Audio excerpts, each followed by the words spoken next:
ഗാന്ധിജി ഓരോ മനുഷ്യനും ഒരു വഴികാട്ടിയാണെന്ന് ഓർമ്മിപ്പിച്ചുകൊണ്ടായിരുന്നു സാവിയോയുടെ വാക്കുകൾ. Kasaragod Rajapuram holy family higher secondary സ്കൂളിലെ 6ാം ക്ലാസ് വിദ്യാർത്ഥി സാവിയോ ജെയ്മോന്റെ ബാപ്പുജി പ്രസംഗം കാണാം.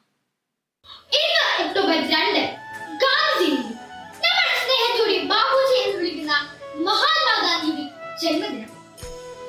അതെ, നമുക്ക് നിരവധി സമരങ്ങളിലൂടെ ത്യാഗങ്ങളിലൂടെ സ്വാതന്ത്ര്യം നേടിത്തന്ന നമ്മുടെ രാഷ്ട്രപിതാവ്.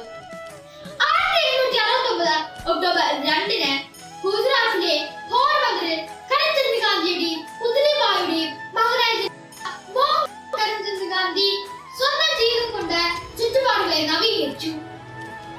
വളരെ കാഠിന്യമായ ജീവിതം, അഹിംസയിൽ അധിഷ്ഠിതമായ സമരം, ഇത് ഗാന്ധിയുടെ മാത്രം പ്രത്യേകതയായിരുന്നു. 1948 ജനുവരി 30 ഗോഡ്സെയുടെ വെടിയേറ്റ് നമുക്ക് വേണ്ടി രക്തസാക്ഷിയായ ഗാന്ധിജി ഇന്നും നമ്മുടെ ഹൃദയത്തിൽ ജീവിക്കുന്നു. അദ്ദേഹത്തിന്റെ ജീവിതം നമുക്ക് ഓരോരുത്തർക്കും വഴികാട്ടിയാവട്ടെ എന്ന് ആശംസിച്ചുകൊണ്ട് നിർത്തുന്നു. നന്ദി, നമസ്കാരം. എന്റെ ബാപ്പുജി കുഞ്ഞുങ്ങളുടെ പ്രസംഗം നിങ്ങൾക്കായി അവതരിപ്പിക്കുന്നത് കേരള വിഷൻ നവകേരള പ്ലാൻ വെറും 199 രൂപയ്ക്ക്.